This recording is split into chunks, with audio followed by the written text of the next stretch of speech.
What's up, people? Imagine from ECF.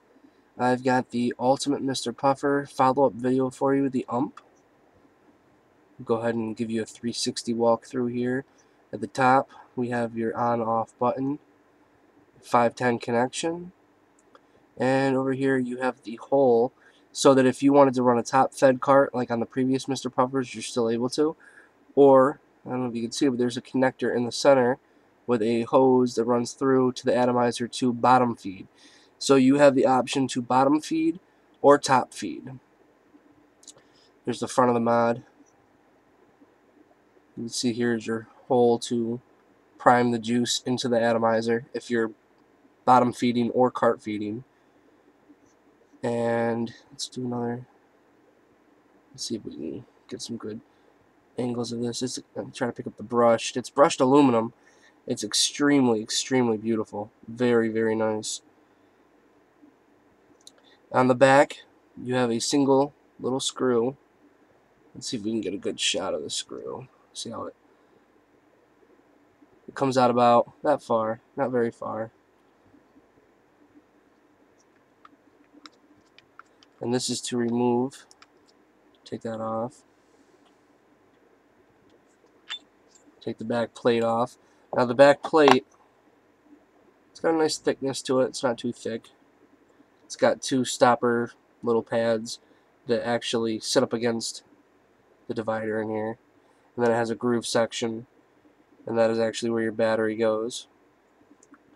Okay.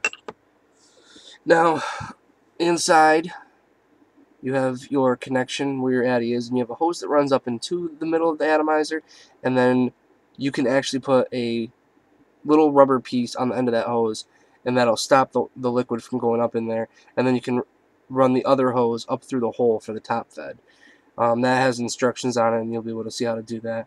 And then over here is your battery connection area. I'm going to just go over this, then I'll go over my likes and dislikes.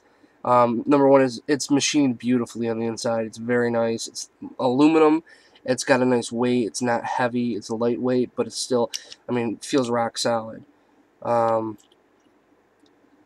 go ahead and discuss the other thing here.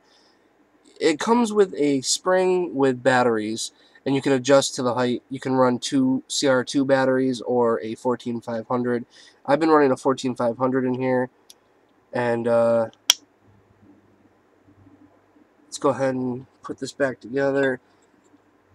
The only couple of things that my only concerns, not even concerns, but I guess things that really I didn't like as much was the bottom portion with the spring. I don't care so much for the battery configuration with the spring that's not connected, because at first I thought, yeah, that makes sense. You can replace the spring and if something happens, but I've actually found that my spring pops out a lot more. Sometimes it doesn't want to sit right, and it's a pain in the you know what. But once you get it in there to the right level that you want, you're set to go, and you can change it relatively easy. Same with the bottle. It pops right out and then fits back in there all nice snugly. Everything goes in snug. Backplate goes back on. You might want to find yourself a couple more screws, because if you do lose this screw, you're kind of SOL. And put this screw back in there. I'm sure you can go to the hardware store and pick up a couple of them. They're probably nothing more than a buck or two for a couple of them or whatever. So, atomizer connection I have on here is a 510. Now, there is no on-off switch like the previous puffers, and there is no LEDs to illuminate anymore. Has advantages and disadvantages. Some people didn't like the LED. Some people thought it was too bright. I, for one, liked it. I thought it was nice. And the on-off switch. This is a double-edged sword. It's kind of nice to have it. It was nice to turn it off and whatnot, but the button placement on the top makes it very hard for it to go off. Very, very hard, unless you had something that was sitting down on it in your pocket, and even then it was kind of, how would that happen? But even on its side, it's very hard to accidentally fire. So the button placement has improved, but there's no on-off switch. Let's see. So once more, oh, and there is a vent hole in the bottom where the spring is for added protection. I don't see how there could really be a problem with it as long as you're running protected battery, guys. I'm going to go ahead and do some vapor production, and we'll get that out of the way.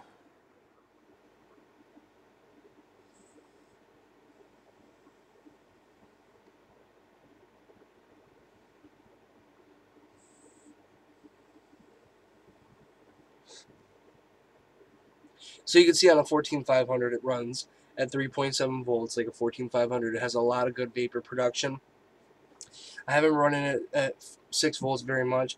I've just been running it at the 14500, but it does obviously vapes at 6 volts if you wanted to, with two 3-volt batteries that are CR2 protected batteries. They do fit. I do have them, but I prefer the low resistance atomizer and 3.7 configuration on the the Ultimate Mrpuffer.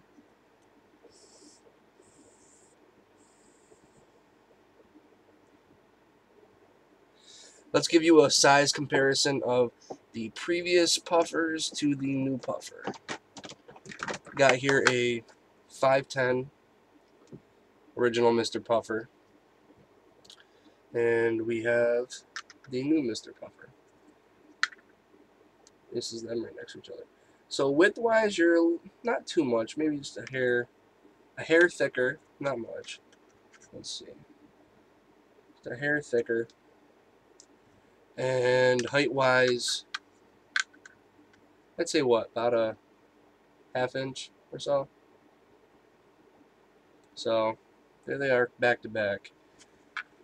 Now, the price-wise, I think it's about 120, and I think it's going down. I'm not sure how that's working. I know the first couple of rounds are going to be, I think, 120, but I'm not positive. Durability, it's definitely getting an A+. Looks and beauty, it's getting an A+. Bottom fed, top fed, it's getting an A+. The only disadvantages of having it, not even disadvantages, but the only weaknesses or Achilles heel or whatever you want to call it, is the back bolt, which can be remedied by getting more or asking for more, and the bottom spring, because it's not connected and you have to take magnets and get it to the right level and connect that to your negative part of your battery and then put the spring on and then put it in. And when I was first doing that and get everything set up, 3-4 times my spring will go ding and just go across the room. I'm like, oh, you know, and I even, like, a couple of times I grabbed like a big pen because I thought I lost my spring, but I found it. So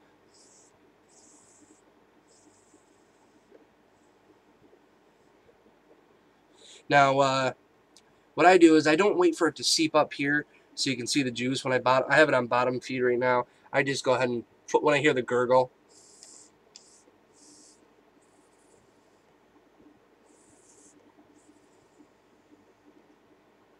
you know it's ready to go. Button doesn't have a click. It's a real soft, easy button, real nice, firm, nice push. Quality, like I said, I'm going to give this thing an A+ for everything on there.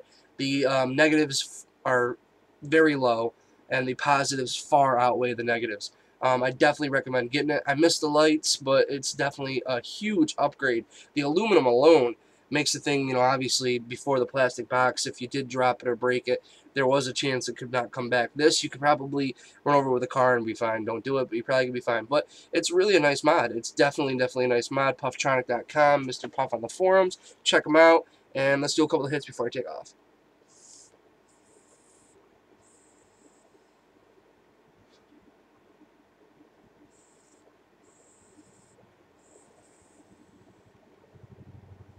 Peace, guys.